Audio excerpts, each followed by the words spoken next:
Can you actually believe that this long after their breakup, Tiffany Haddish is still completely hungover on Common? The internet is going crazy right now. Oh, because I commented? Because you commented. I guess, I don't know, maybe I'm out of order. I don't know. But my ex is with somebody, and he was on a radio show. He was on like Breakfast Club talking about it. This is a really healthy and beautiful relationship, bro. If I'm going to get married, it's to her. Wow. And all I said was, I'm so happy for them. I hope they get married. Mm-hmm. That's it. And then the shade room ran with that, and then like everybody got something to say. And still going on about how he keeps blowing up her DMs. Did end up actually dating a dude for a little bit. Anyways. You about to blow up your DM. He stay blowing them up anyway. I don't pay attention anyway. So moving. Tiffany, darling, I am going to hold your hand when I say this. It is time to move on, because it is starting to look like Common accidentally signed a 10-year emotional lease when you two dated. But if you are wondering why a woman this bold simply will not let go, Common allegedly has the answer. And you can bet it has nothing to do with his skills in the bedroom, because Jaguar Wright has already made it very clear that between the sheets is not exactly where this man shines. Not my words, not my words. And think about it. All of the celebrity tale, you ain't never heard one of these talk about how dope he was in bed.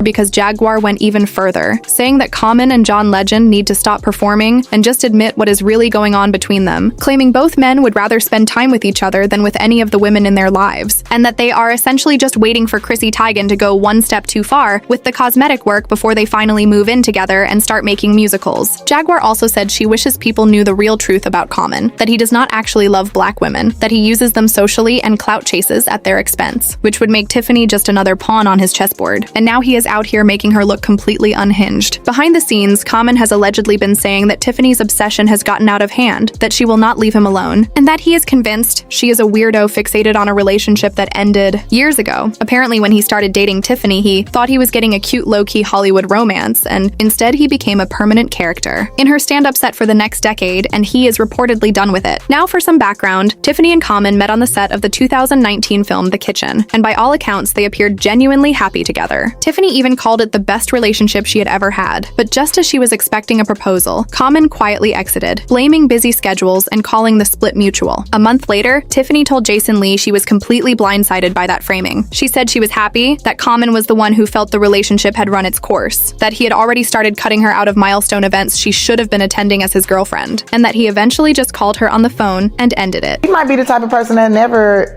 like really settles with somebody. Maybe he's like a, he's like a bee going from flower to flower to flower.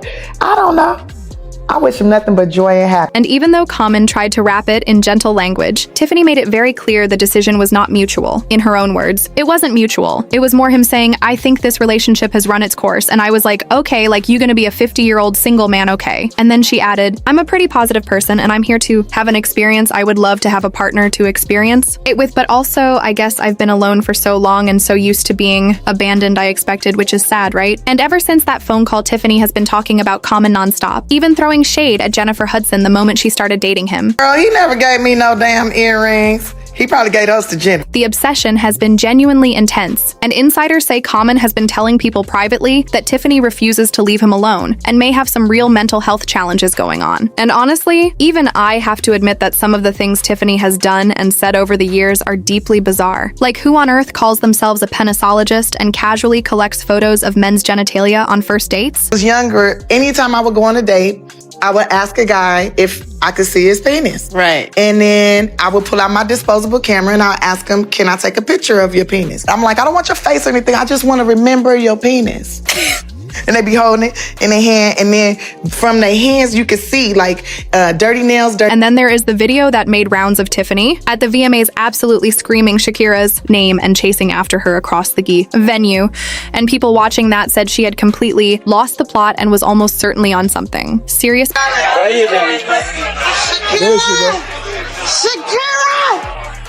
You better get in front of her. Sorry.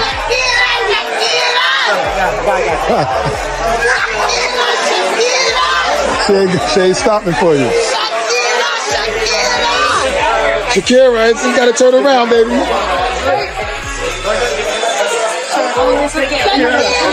I'm upstairs.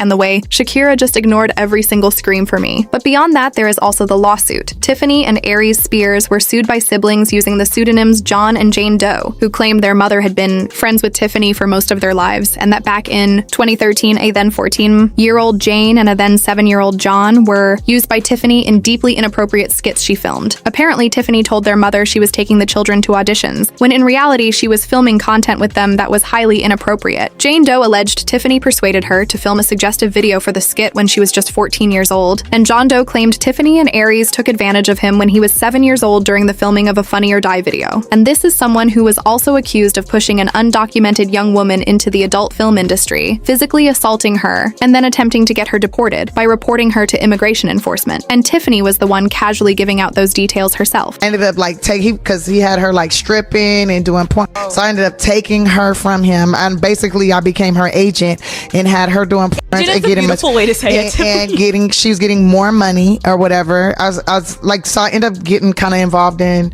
like the porn world, but I wasn't in porn, but I was providing the talents. What was that like? It was Short-lived, long-lived? Very short-lived. Oh. Very short-lived. I ended up beating her up and wait, like physically? yeah, I ended up stomping her out.